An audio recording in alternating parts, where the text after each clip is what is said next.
Graines de business, l'émission radio hebdomadaire sur l'entrepreneuriat à Taïwan présentée par Valentin Floquet sur le service français de Radio Taïwan International. Retrouvez toutes les informations de l'émission sur la page Facebook dédiée Graines de business, mais aussi sur mon compte Twitter personnel ValFR84, dans lequel je partage également des informations plus généralistes sur Taïwan et l'Asie.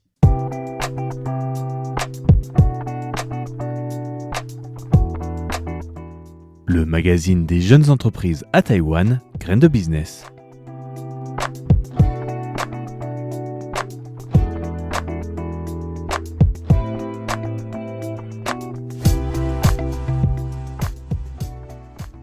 Bonjour et bienvenue sur Graines de business. Nous allons parler multi-entrepreneuriat cette semaine puisque nous avons un témoignage de Kelly Liao qui est la fondatrice de PopChill, une société qui vient de terminer avec succès sa série A d'investissement. Et donc c'est pour ça que je refais un petit projecteur sur cette personne qui est Kelly Liao, puisqu'elle est la cofondatrice du projet, mais elle est surtout multi-entrepreneuse. Elle a fait plus de 24 entreprises différentes et c'est pour ça que je voulais faire plutôt un projecteur sur elle.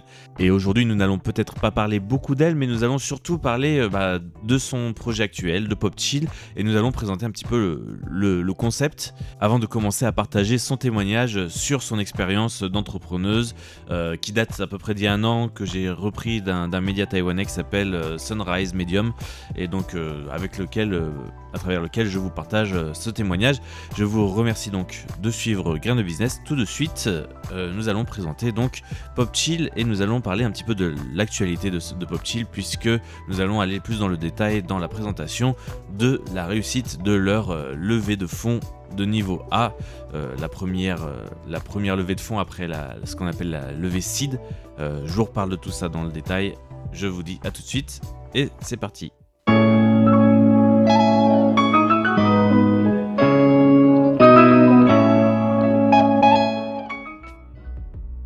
Alors c'est le 19 octobre dernier que PopChill a fait l'annonce. En effet, ils ont complété leur prêt A+, ce qui correspond plus ou moins en France à ce qu'on appelle la levée de fonds A.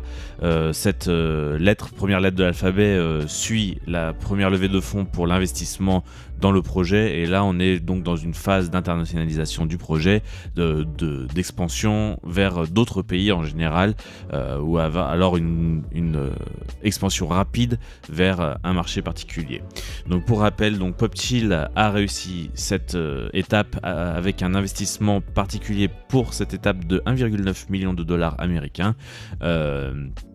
Et ceux qui se sont principalement assis à la table pour investir sont, comme à l'accoutumée dans ce qu'on appelle les investissements de série A, ce sont des sociétés spécialistes dans l'investissement d'entreprise, ce qu'on appelle aussi les sociétés en capital risque. Et donc, dans ces sociétés de capital risque, il y a l'ITIC, qui est dans ce cas-là plus une société d'investissement dans les projets technologiques et industriels. Ava Angels Fund, qui est une business angels qui a fait une société de capital risque. 500 Global, qui est un énorme fonds de capital risque. Account Pacific Ventures et Darwin Venture. Donc 500 Global qui a sa propre entité à Taïwan depuis peu et donc qui a investi dans ce projet qui est PopChill. Désormais, donc, PopChill a en tout réussi à lever plus de 5,2 millions de dollars américains. Et donc, Andy Kuo, Kelly Liao, les deux principaux cofondateurs du projet, rappellent quand même que PopChill est une société qui a trouvé une niche assez importante à Taïwan, mais qui a beaucoup de redondance avec le marché hongkongais ou d'autres marchés asiatiques tels que le Japon. Et en quoi consiste donc PopChill ? PopChill, c'est une start-up taïwanaise, un site internet de vente en ligne qui consiste tout simplement à faire de la vente en ligne de produits de seconde main dans le luxe. Et c'est principalement ce que vend PopChill, ce sont des sacs à main. Et les chiffres sont bons, il faut le dire, avec une moyenne de vente à 800 dollars américains par produit. Et justement, imaginez que sur cette plateforme, vendre seulement 1000 produits permet de faire un chiffre d'affaires de presque 1 million de dollars américains, et c'est à peu près ce que fait la plateforme par mois. Voilà. Et l'évolution de l'entreprise est bonne, avec 10% d'augmentation au minimum chaque mois du chiffre d'affaires. On peut dire que les affaires sont bonnes et que cela ne semble pas encore s'arrêter, bien que les patrons disent que ce marché reste un marché de niche avec peu de volume. Cependant, il ne faut pas oublier que les produits de luxe de seconde main, ce n'est pas la seule plateforme à servir ce genre de proposition. Pourquoi c'est elle qui a l'air d'attirer toutes les attentions et surtout celles de leurs clients. Eh bien en fait, c'est parce que ce n'est pas une plateforme de vente standard. Popchill n'est pas qu'une plateforme qui met en lien un vendeur et un client. Popchill offre également le service d'authentification des produits. Et c'est donc de cette manière que Popchill a réussi à trouver ses marques de noblesse et son créneau dans cette niche, c'est en offrant un service spécifique de protection et d'authentification des produits. Et quand vous achetez un sac, même d'occasion, à 800 dollars américains, vous avez envie d'acheter un vrai sac à main. Et donc, pour cette partie d'authentification dont les entrepreneurs, bien que ce n'est pas leur premier coup d'essai, on le verra plus tard dans les prochaines émissions, bien que ce ne soit pas leur première expérience d'entreprise, ils ont été obligés de collaborer avec une autre société pour tout ce qui est authentification.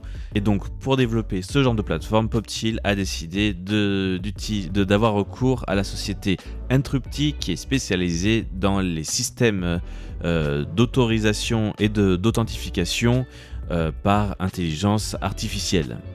Et c'est en utilisant le machine learning pour l'authentification que Popchill peut assurer une réussite d'authentification à plus de 99% de ses produits. Et donc voilà, exactement 99,1%. Voilà donc pour vous présenter un petit peu la société et ce qui fait sa spécificité. On ne va pas aller trop dans le détail de l'histoire de cette société, mais on peut peut-être parler un petit peu plus de son avenir, puisque, eh bien, comme je le disais, après une levée de fonds en série A d'1,9 million de dollars américains, l'objectif, c'est de se développer à Hong Kong. Et on sait que Hong Kong, au niveau du marché du luxe, ce n'est pas de la plaisanterie, et c'est surtout une plateforme de transport et d'affrètement pour la Chine et pour aussi une partie de l'Asie-Pacifique. Et dans les produits de luxe de seconde main, il y avait aussi une part importante à prendre en compte, c'est que Hong Kong est bien sûr un pays qui a zéro taxe, et cela et aucun frais de douane. Et cela a été très important pour des objets de cette valeur. Cependant, il faut savoir que s'ils vont à Hong Kong, c'est avec les mêmes attentes que leurs résultats à Taïwan. Et donc, on part sur les mêmes bases. L'objectif est donc également d'1 million de dollars par mois de chiffre d'affaires et de 10% de progression sur les 3 premières années. Voilà donc le plan de Popchill. Et donc, l'avantage, c'est que si vous êtes sur Hong Kong, si vous êtes à Taïwan même, et que vous n'aviez jamais entendu parler de ça et que vous avez envie de faire un cadeau, par exemple, c'est pas forcément que pour des achats personnels, mais pour faire un cadeau, pour acheter vous-même vos sacs ou vos produits de luxe, eh bien, vous pouvez aller vérifier cette entreprise et cette plateforme qui pourra vous offrir peut-être des produits que vous n'auriez peut-être jamais pu vous procurer et à des prix donc intéressants. Et avec en plus ce certificat spécifique que procure Popchill avec leur système. Voilà donc ça c'est la première étape. Ensuite ça va être bien sûr Singapour, Malaisie en 2024, l'année prochaine. Ça va être une montée très rapide, hein. Ça va pas être, ils vont pas attendre la prochaine levée de fonds pour aller attaquer les autres marchés. Et bien sûr l'objectif c'est d'être présent partout sur l'Asie du Sud-Est. Il faut savoir que en Europe la société a beaucoup de concurrence, contrairement à l'Asie, car l'Asie, en général, les produits de luxe, on les achète neufs, on ne les achète pas en seconde main, ou alors les gens les achètent un petit peu au coin de la table, sur les comptes Facebook, etc.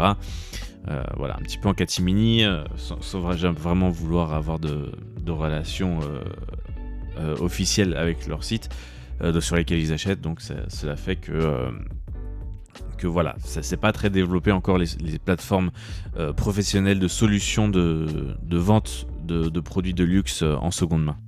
Cependant, cette société n'est pas vraiment le seul point sur lequel je voulais revenir, parce que ces deux fondateurs, donc Andy Ko et Kelly Lia, ont beaucoup plus de choses à raconter, puisque ils ont quand même un passé sur 24 entreprises créées différemment, dont la première qu'ils ont créée, une plateforme de vente en ligne, encore une fois, a été racheté plus tard par l'énorme groupe Groupon, un groupe international de vente en ligne.